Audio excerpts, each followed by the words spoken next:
Je passe le commandement à François. C'est ça, voilà. Le chirurgien pédiatrique n'est pas forcément un petit chirurgien, mais comparé à Didier, évidemment, on restera toujours. Alors, Didier Mutter, c'est un des collaborateurs, un des tout premiers à avoir accompagné l'aventure de Jacques Marasco et de soutenu.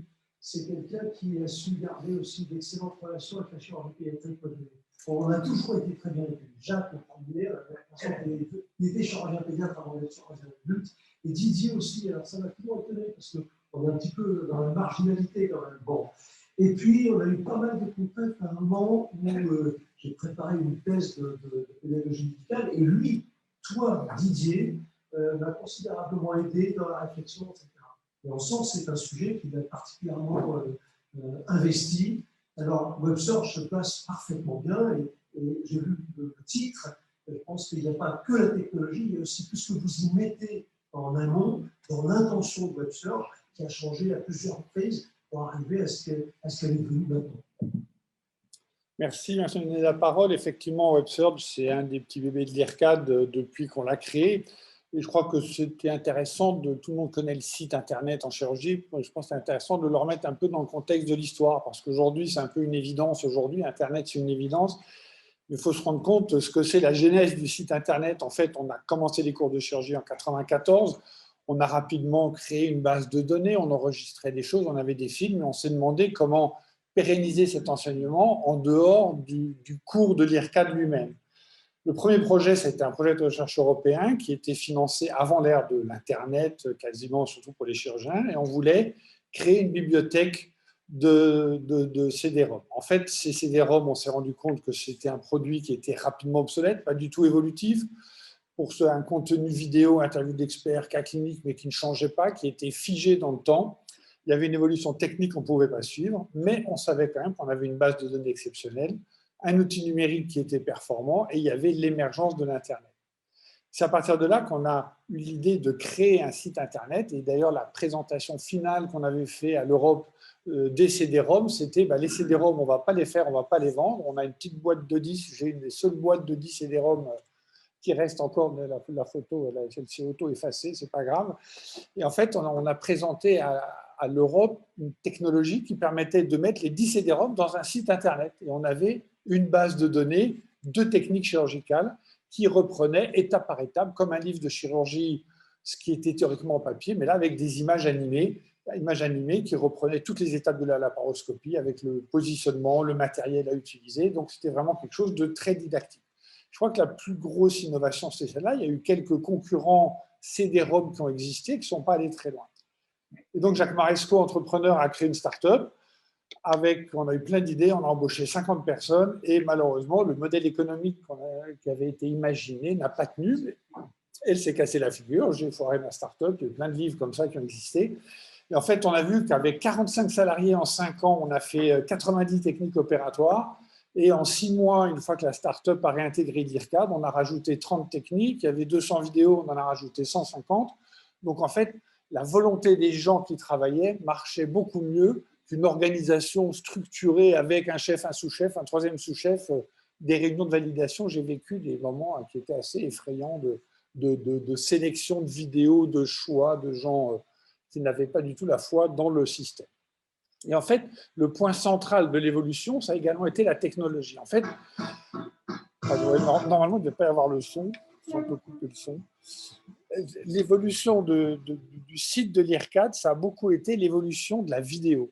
Et toutes les grosses évolutions chiffrées que je vais vous montrer ont tenu compte de l'évolution de la vidéo. Les grandes révolutions, ça a été 2006, quand les vidéos ont commencé, mais il faut se rappeler que quand on a présenté notre première vidéo, c'était un timbre-poste pixelisé, on ne voyait rien. Et il y a beaucoup de gens qui n'ont pas cru, ils disaient « mais ça ne marchera jamais votre truc, on ne voit rien, regarde, on a même du mal à savoir ce que c'était ». Et en fait, l'équipe qu'on a mis en place, l'équipe d'ingénieurs et l'équipe audiovisuelle a dit « mais attendez, ça va venir, ils ont toujours été à la pointe du progrès, on les a poussés et on leur a toujours laissé carte blanche ». Et en fait, monter une vidéo sur Internet, ce n'est pas que enregistrer un film et le mettre, ce que font plein de chirurgiens sur YouTube.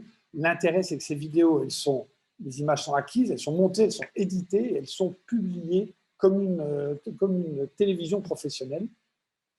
Et donc, ça, c'est un petit synoptique qu'on a fait avec Thomas Parent. Effectivement, la première vidéo en 2000, 50 vidéos avec un abonnement de 500 €. Le chirurgien n'a jamais payé de sa vie, il n'avait pas commencé à payer et il n'a jamais payé, donc ça n'a pas marché.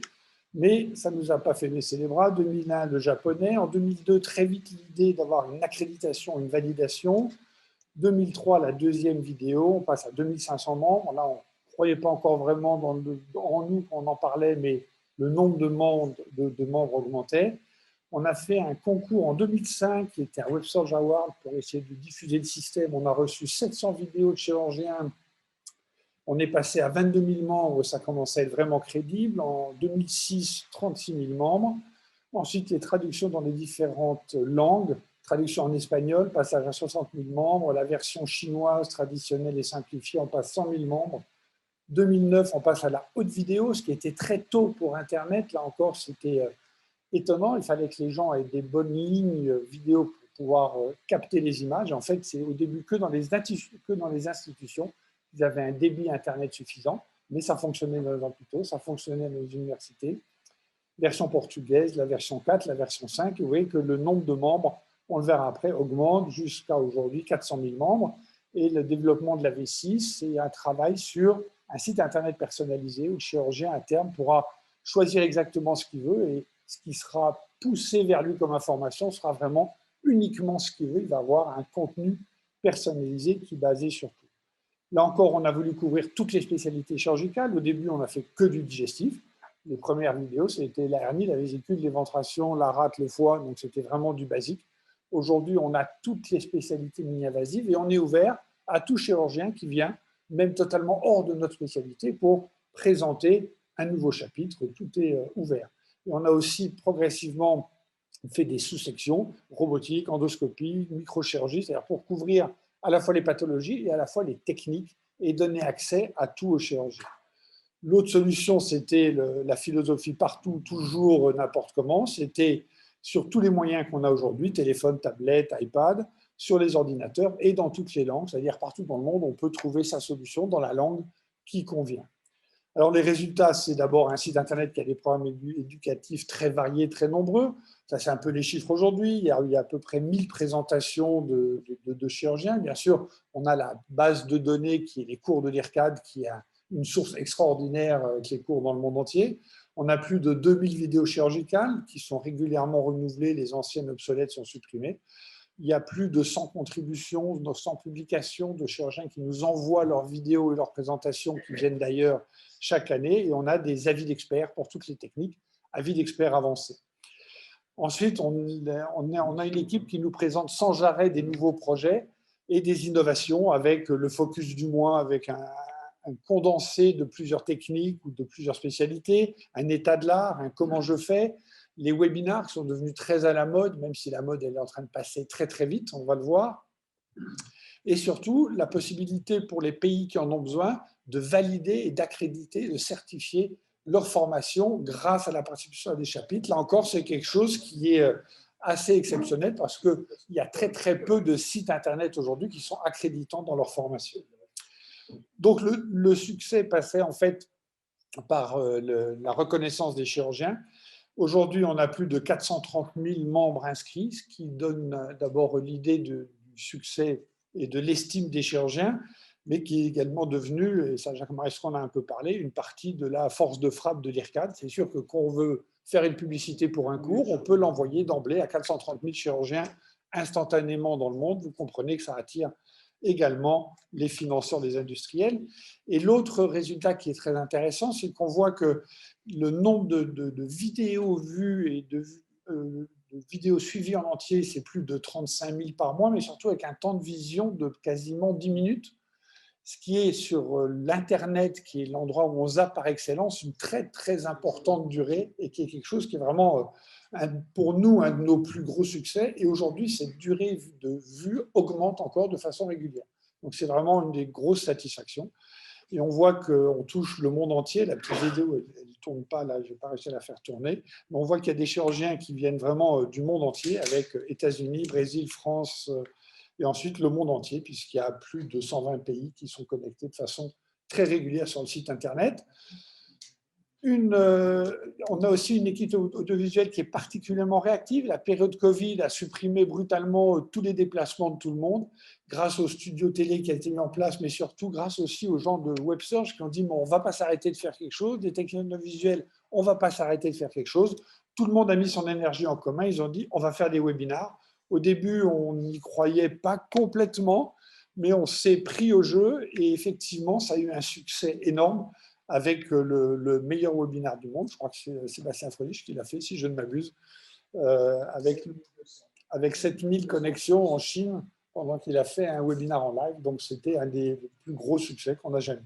Mais c'est pour montrer qu'un site Internet, il ne suffit pas de faire une vidéo qu'on met un jour sur YouTube. La pérennité du système et les 20 ans d'évolution sont aussi liés à être toujours à cutting edge de la technologie, une réactivité incessante, la mise en place des nouveaux outils et l'utilisation de ce qui existe. Je vous remercie.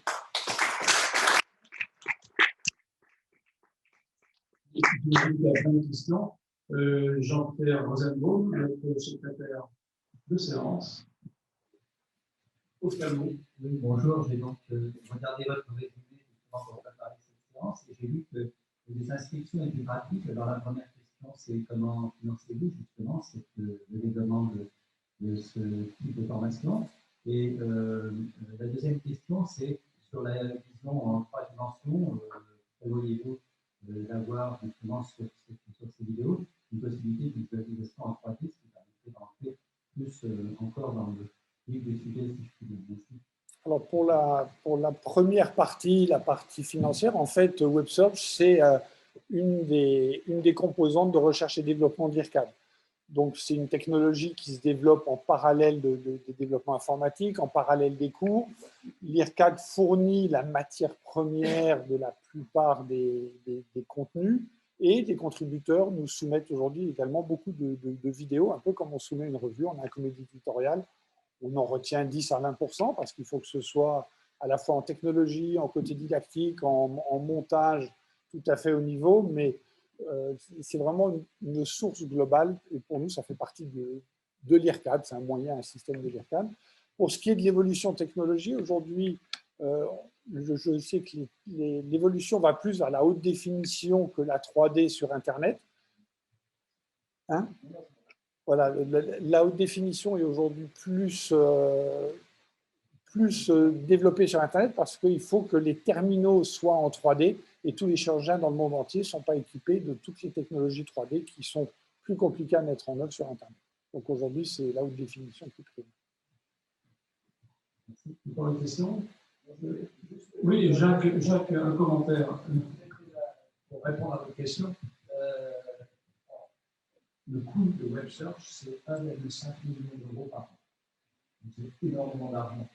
C'est pour ça qu'à un moment, vous voulez sans arrêt éventuellement le refaire payant, surtout au moment du Covid. Je pense que j'ai bien fait d'écouter tous les collaborateurs qui ont tous dit qu'il fallait le laisser gratuit.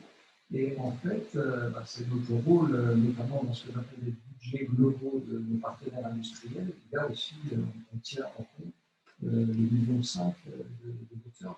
Donc, il y a eu des échecs retentissants qu'on a eu quand on a au départ la technologie était mauvaise, etc. On a quand même eu un échec phénoménal quand on a voulu le faire payant. Maintenant, avec les nouvelles technologies, ce que je dois dire, c'est qu'il n'a pas dit l'idée, c'est que quand on a fait notre studio avec les webinars, on a fait tout gratuit comme WebSearch pendant les 6 premiers mois. Ensuite, on a dit on va le faire payant. Et là, c'est là, alors j'ai entendu tous mes collaborateurs qui m'ont dit personne ne va payer. Et bien, tout le monde paye. Et les revenus qu'on a eu des webinars ont été supérieurs à tous les bénéfices qu'on a fait depuis 10 ans en faisant le système normal. Pourquoi? Parce qu'on a 0 coût. Et donc, il suffit qu'on ait 60 inscrits à 400 €. On arrive. Et donc, pour répondre, ça veut dire que ça va aussi rentrer ça dans le financement. C'est le futur modèle. Oui, ouais. C'est ce qu'il a dit, c'est un peu de chuter, mais nous on s'en fiche. Quand on a un cours, on a 30, c'était quand même 70, les derniers cours qu'on a eu avancés, on a 70 chirurgiens qui acceptent de payer en moyenne 400 €. Pour nous, c'est énormément d'argent. On n'a jamais eu ça dans un bénéfice d'un cours. Une question de Richard Billet. C'est pas une question, c'est une imploration. L'imploration, c'est surtout ne craquez pas et ne mettez jamais de publicité pendant l'étude. Parce que c'est absolument insupportable. Et je sais bien, c'est vrai que c'est ça l'ironie. Alors là, on voit éventuellement ce store sur un. Ils ont qu'à se débrouiller comme ça leur suffit. Ne nous imposez pas ce qu'on a actuellement sur Internet est totalement insupportable. C'est du jambon pendant qu'on cherche un truc scientifique. Donc résistez aux demandes que vous avez pu avoir pour la publicité sur les Je voudrais juste terminer un petit commentaire sur, parce que avec WebSearch, je me souviens, il y a environ 20 ans, je faisais partie de ceux qui te disaient qu'il faut laisser ces ressources en open access, accès libre et ouvert et gratuit. Parce que c'est la voie des universités virtuelles et en même temps celle qui est attendue par l'ensemble du monde, même celui qui n'est pas développé. Voilà, ça c'est un premier point, donc bravo pour cette évolution. En même temps, vous avez parfaitement illustré un des acronymes qu'il faut absolument retenir quand on parle d'enseignement numérique par Internet, c'est ATA-WADAC, c'est-à-dire Anytime, Any Device, Anywhere et Any Content. Ça veut dire que les contents ne sont pas éditorialisés et payants. C'est ce que vous avez fait, donc bravo. Merci.